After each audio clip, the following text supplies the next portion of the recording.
Right then, today we're going to talk about a player that I kind of touched on when I was sort of building together my transfer list of how I might spend whatever budget it is that Erik Ten Hag is given this summer. There's one player that's got a very, very low, very, very good value for money release clause, and that's Enzo Fernandez. River Plate, he's a number 8, he's a number 6. 16.6 million is his release clause. He's 21 years of age. He spent 13 years in the River Plate Academy before he made his debut at just 19 years of age. And he's been a staple in the River Plate side ever since. And he's only really going from strength to strength. And obviously beginning to attract attention over in Europe.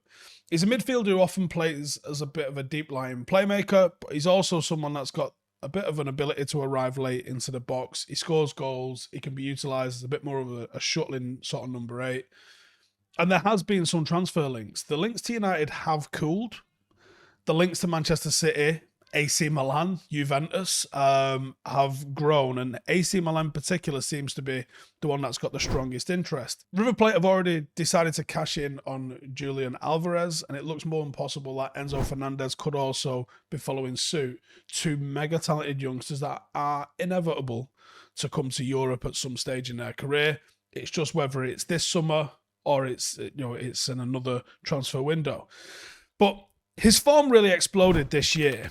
He is in the current 2022 Argentinian side, and that season obviously has gone pretty well for them. He's shown progression to his game more as a number 8 than he has really as a deep line playmaker, and I think that's where I think he fits for United. His passing range is absolutely sensational. It's mint. He's got a real ability to distribute between the lines, through the lines. He's got one-touch passing. He's got long balls. He's got switches. He's got a real good vision and obviously ability to pick out a pass. And he's also creative in the final third. He's got a knack for finding a short pass or a through ball through the lines, which you almost can't even see watching a telly sometimes with him. And you just see him just making these balls into the runs of attackers and being able to move the ball quickly and efficiently in tight spaces when he's dribbling as well. He can be a little bit late with some of his challenges.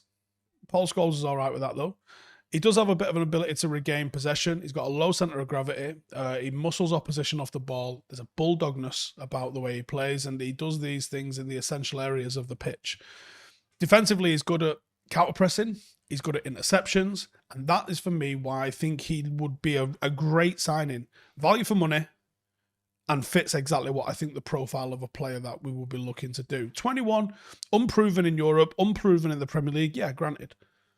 But certainly someone with the ability to go on, kick on and do more. Really effective in and out of possession.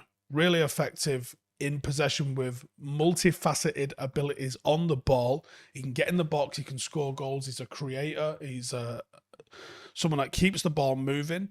But he also helps break down low blocks as well. United don't often venture outside of Europe when it comes to our signings, and I don't know if that's our scouting ability or our timidness in those sorts of areas, but there are always diamonds in South America. There's always world-class players ready to pop up for someone to take a chance on them. United's history with South American players is spotty at best, but the Premier League has increasingly shown that South American players can thrive, survive, and become legends here.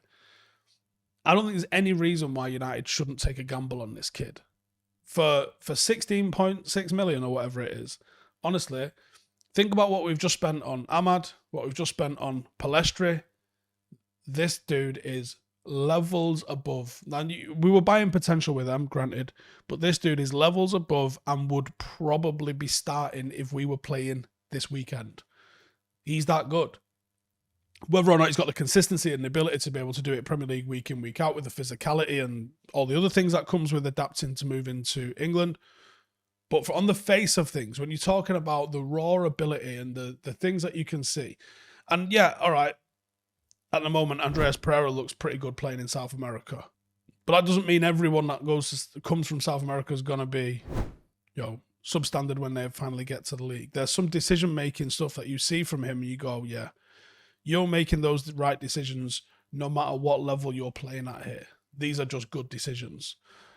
So I wouldn't mind us having a bit of a gamble like this. I've said it so many times, I'm bored of hearing myself saying it. You've got to cut your cloth accordingly in this window. We need so many players. They can't all be 60, 70 million pound signings. 1 or 2 little gambles, a free transfer here, a 16 million pound signing there, someone at the end of their contract, like someone Kante or someone with 12 months left. These are the sort of smart buys that United need to be going and collecting. Enzo Fernandez just lines that one up perfectly. And for me, he would be one of the names that I am looking to get in. In terms of a scout report, I would say not the finished article, not a certainty to be a success in the Premier League, but for the money, he could go and be absolutely spectacular. 16 million, worth the gamble as far as I'm concerned. Do you agree or do you disagree? Get in the comments. I want to know what you lot think, and I'll see you in the next one. Laters. Hey, thank you for watching the video. If you are new around these parts, then don't forget to subscribe. My channel is proudly supported by my community on Patreon. If you'd like to get a little bit of extra content, a Discord group, meetups, five-a-side games, weekly podcasts, behind the scenes, and even an occasional bit of transfer news as and when I get it, then for the price of a pint, you can show your appreciation for the content that we make and get some goodies for doing so as well. Check the link in the description or click the button right here. You'll also find all of my socials here too if you want to follow me on any of those platforms. Nice one.